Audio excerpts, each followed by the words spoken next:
Nuestro compañero Adrián Ramírez López para la cápsula de todos los viernes, la Alimed en Contralínea, secuelas del viejo régimen, y en esta ocasión vamos a hablar sobre un extraño fantasma de negligencia e impunidad, la Comisión Estatal de Atención Integral a Víctimas de Querétaro. Muy buenos días, Adrián. Tenemos ahí un problema con el micrófono, a ver si lo Hola, podemos ¿qué abrir. tal? Hola, ¿qué tal? ¿Qué tal, Amigo, Adrián? otra línea, Anaí, Aníbal y todos los compañeros que hacen posible esta transmisión. Pues esta ocasión queremos dedicarla a un extraño fantasma. ¿Por qué llamamos un extraño fantasma? Porque el gobierno de Querétaro eh, se autoevalúa y es evaluado por diferentes autoridades e instituciones como uno de los gobiernos más exitosos en el país. E incluso en el segundo informe de gobierno de Mauricio Curi González, él en las primeras páginas, ahí en la página 3 de su informe, dice, en Querétaro se apuesta a fortalecer las instituciones para afianzar el Estado de Derecho. Por segundo año consecutivo obtuvimos la calificación más alta a nivel nacional en el índice del Estado de Derecho en México, publicado por la organización internacional World Justice Project, destacando en materia de combate a la corrupción. Y también menciona, destacando, Querétaro es líder nacional en el manejo de recursos públicos, sin cuentas por aclarar, ni recursos por reintegrar. Es decir, estos dos elementos tan importantes que hablan de un gobierno exitoso en el manejo de sus finanzas, en el manejo de su administración, en el manejo de la percepción que puede tener eh, su ciudadanía y algunas organizaciones, contrasta pues con lo que nosotros vamos percibiendo desde el 2018, en que empezamos a recibir quejas de violaciones a los derechos humanos en el estado de Querétaro, concretamente casos de tortura, casos de situaciones de violación de las reglas Mandela en los centros penitenciarios del estado. Y entonces vamos observando que entre el discurso y los métodos de evaluación, los instrumentos de medición que utiliza el gobierno de Curi, tal vez tengan que ser revisados, porque a la luz del eficientismo y de este modo de evaluar, pues pareciera que todo está muy bien, porque además quienes les evalúan son organizaciones que se benefician de la evaluación. Es decir, quienes les venden la tecnología, quienes les venden los sistemas informáticos, o a quienes contratan para hacer estos modelos de evaluación. Varias de ellas están vinculadas a los grupos de la ultraderecha en nuestro país, y que de alguna manera entran en consonancia con esta idea de esa percepción eh, de eficacia de gobiernos neoliberales. Y en esta ocasión vamos a tratar de poner énfasis y llamar al gobierno de Mauricio Curi González para que nos comente, investigue y en todo caso desmienta si lo que nosotros estamos aquí mencionando es falso. Y es el hecho de que la Comisión Estatal de Atención Integral a Víctimas es un fantasma, nosotros decimos, de negligencia e impunidad, porque al menos tiene un año o alrededor de un año que no se ubica esta institución en el domicilio que dice estar. Segundo, no cuenta con teléfonos, y en la sede que hoy está no, no está el personal prácticamente. No hay un titular.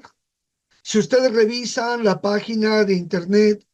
del Sistema Estatal de Seguridad Abierta de Querétaro, con respecto a esta CEAIB, es decir, la Comisión Estatal de Atención Integral a Víctimas, van a ver que donde dice contáctanos no viene un teléfono, solo viene un correo electrónico para que uno envíe sus peticiones.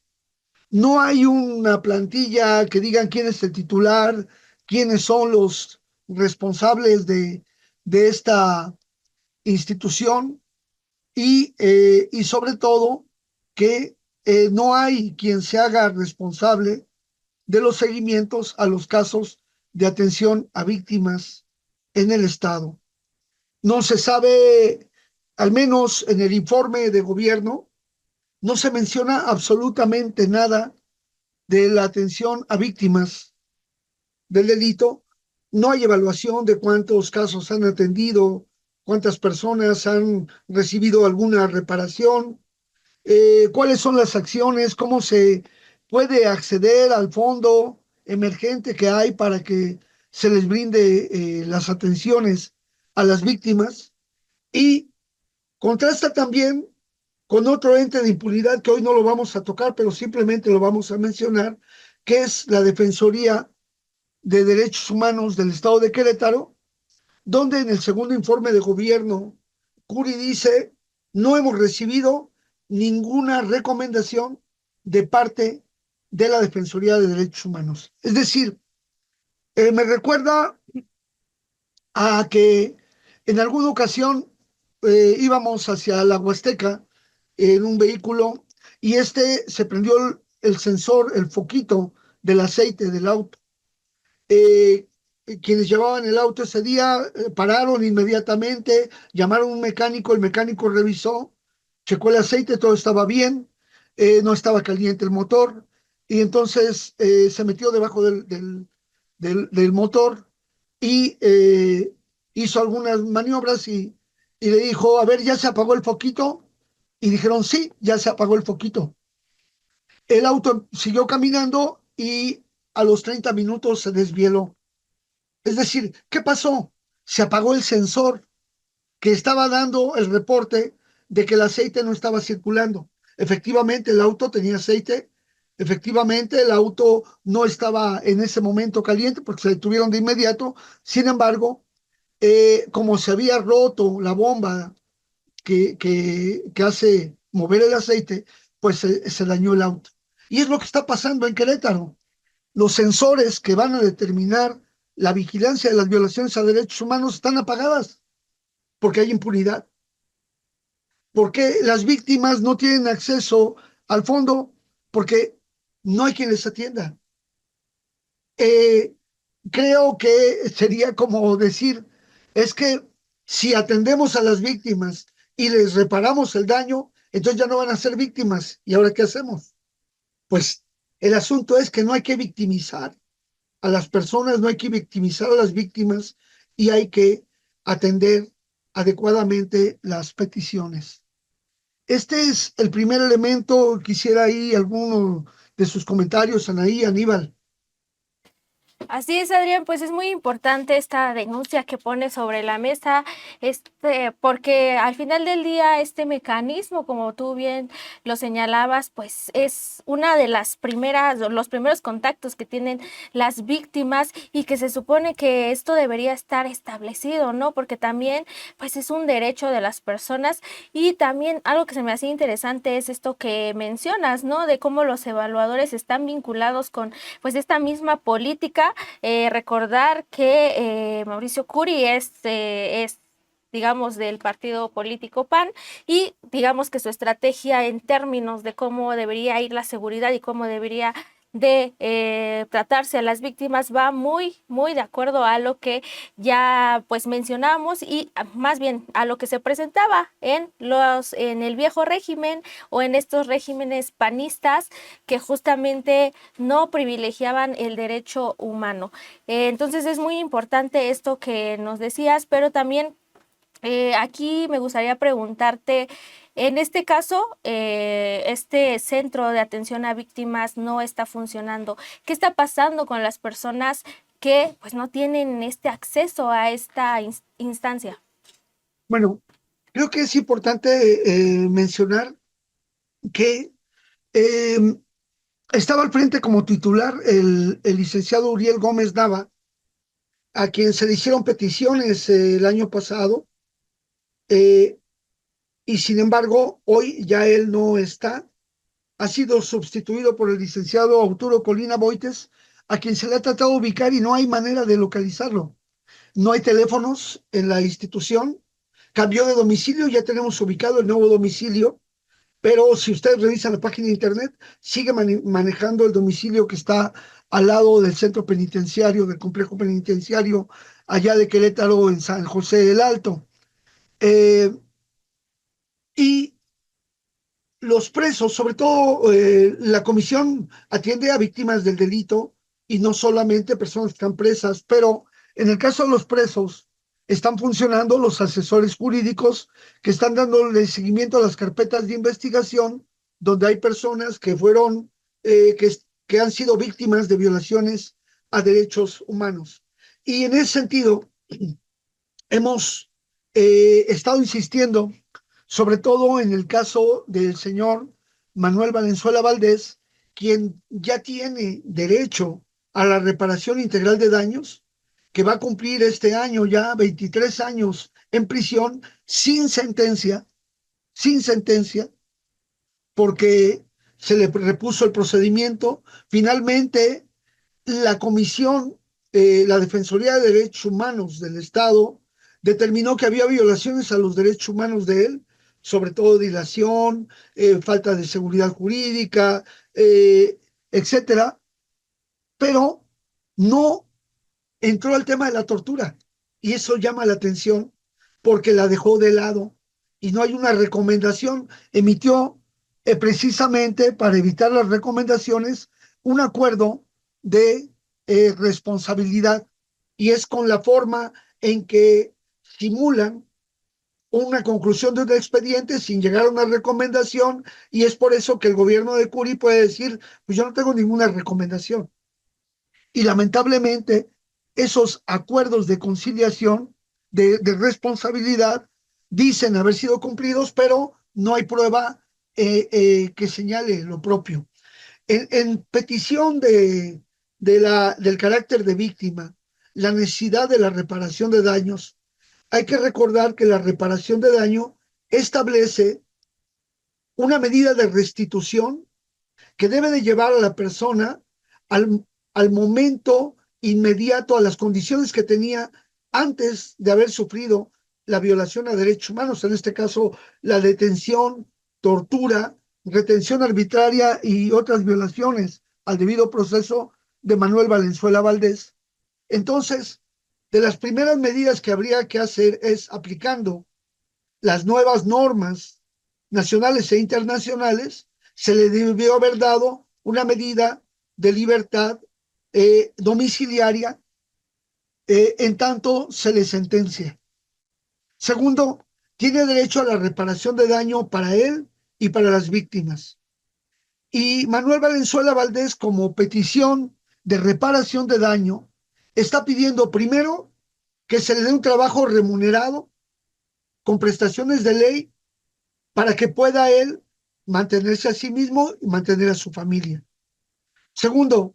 que el centro penitenciario le brinde la ropa, los implementos de higiene, los medicamentos a que tiene derecho y eso actualmente se le está proporcionando, pero no de la manera suficiente como debiera ser,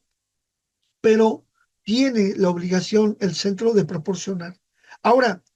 ¿cómo contesta Curi el tema del derecho al empleo en los centros penitenciarios y la demanda de Manuel Valenzuela Valdés? Pues diciendo que hicieron cursos de capacitación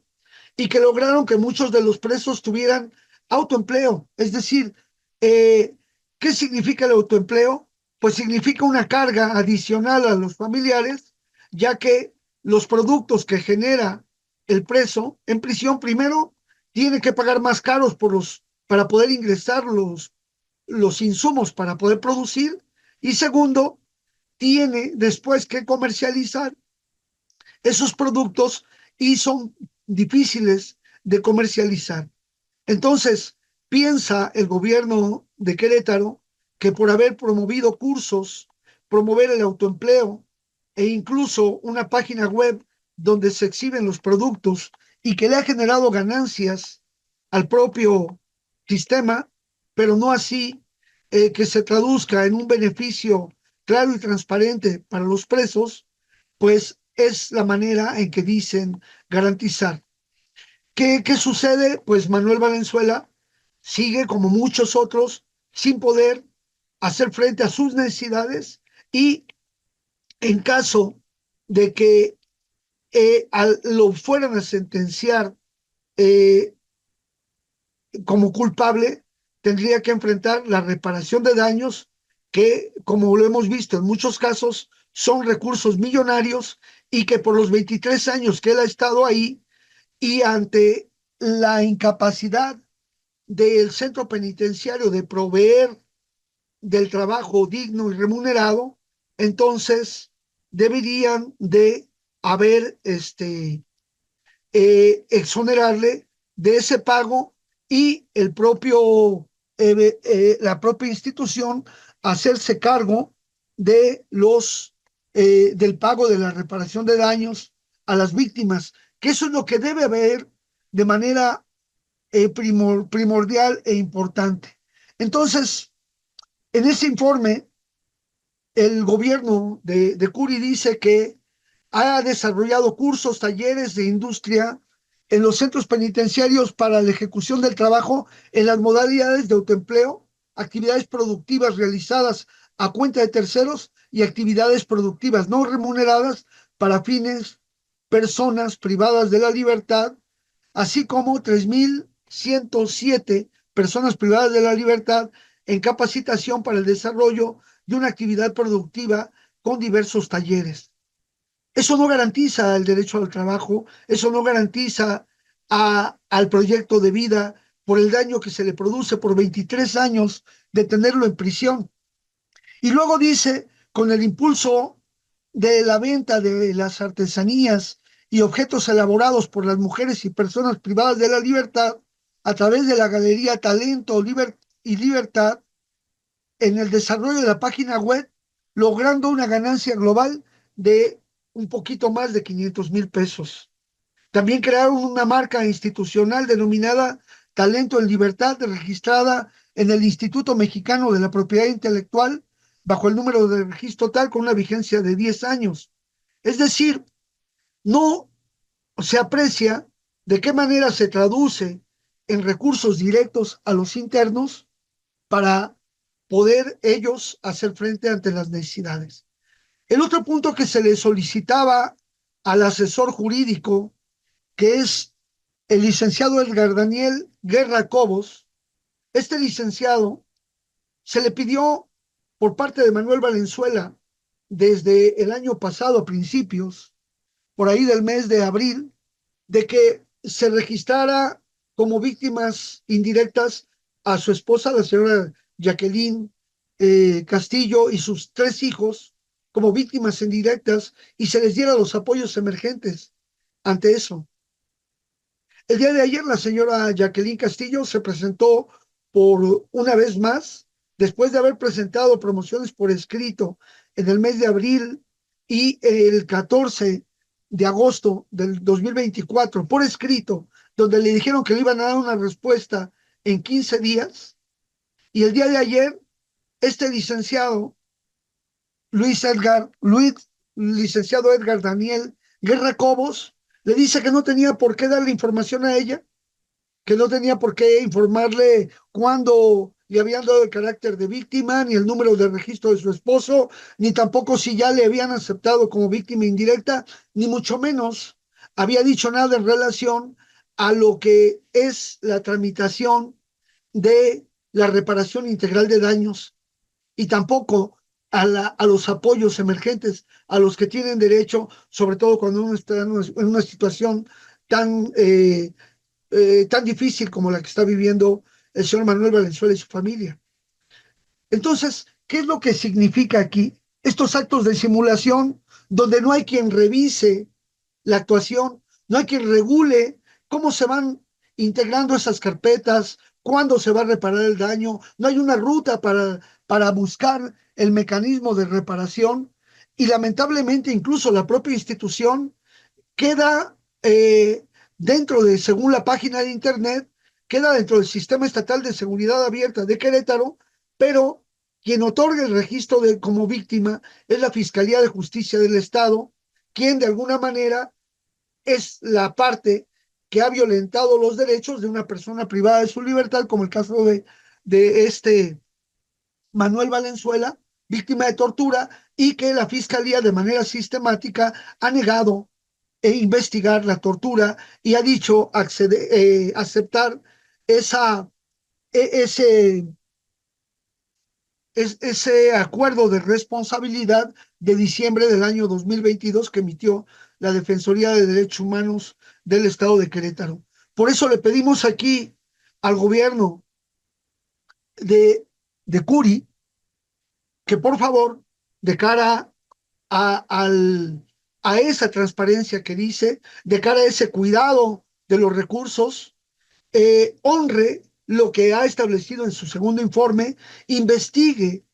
qué ha pasado con esta institución y si está actuando fuera de las normas, pues de inmediato haga las correcciones importantes al respecto, porque de lo contrario, pues nosotros seguiremos insistiendo que el gobierno del estado de Querétaro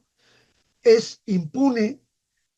sigue manteniendo la tortura como un elemento y tanto el poder ejecutivo como el poder judicial encubren a los perpetradores de la tortura y no reparan los daños a las víctimas. Aníbal Anaí.